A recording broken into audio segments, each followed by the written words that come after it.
Yemen is in the throes of the world's worst humanitarian crisis. The poorest Arab nation was already in dire straits, but a civil war that erupted in 2014 has made the situation even more grim.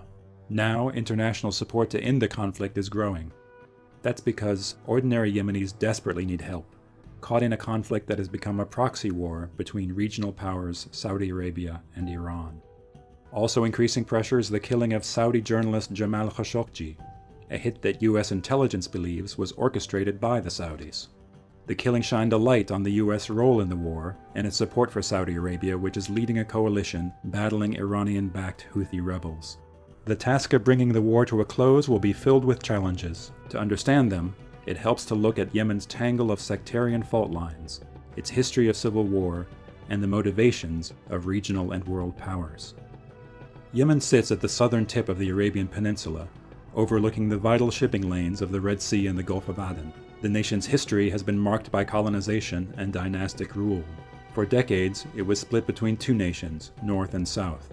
During the 1960s, war erupted. Spasms of civil war continued. By 1990, the North took over the South, forming a unified Yemen.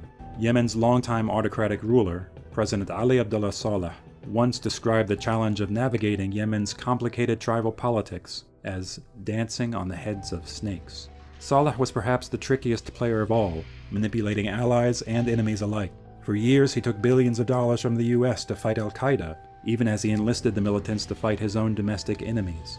He was ousted in 2011 after a pro-democracy Arab Spring uprising, but the democracy that Yemenis had hoped for didn't materialize.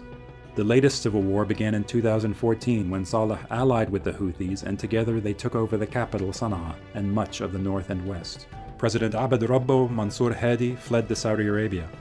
Saudi Arabia formed a coalition of Arab and Gulf states to push back the Houthis, who they believed were backed by Iran. The US and European countries have sold billions of dollars worth of weapons to the coalition. The Houthis, inspired by Iran's revolution, are fiercely anti-American and anti-Western, portraying themselves as defenders of Yemen's Zaidi Shiite minority. Iran denies supplying the rebels, but the US says it has evidence. Complicating the picture are militants, mainly al-Qaeda in the Arabian Peninsula, once called the terrorist organization's most dangerous branch.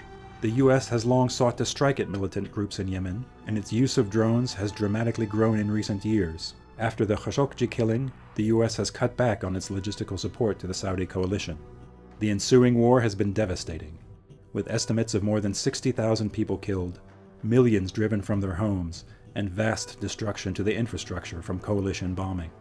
It has also pushed Yemen into near famine, with millions at risk of starving to death. The AP's reporting over the past year uncovered new dimensions to the tragedy. Mothers and fathers are giving up food so they can dedicate what little they do have to keeping their starving children alive. Coalition member United Arab Emirates has set up a network of secret prisons all around the south where torture is rampant, including sexual abuse. After AP's reporting, dozens of prisoners were released. Torture is also rife in the prisons of the Houthi rebels, who have jailed thousands in crackdowns aimed at eliminating any dissent, or just aimed at collecting captives that they can use to trade for ransom or their own captured fighters. As the UN and the international community push for an end to the conflict, it remains to be seen whether a peaceful, unified Yemen is possible. Houthis don't want a return to how it was before the latest war, and the country is more fragmented than ever. Coalition-backed militias that control parts of the south don't necessarily support Hadi. Some in the south want to secede. Militants feel emboldened. Even if the war ends soon, Yemen will struggle with its legacy for years to come.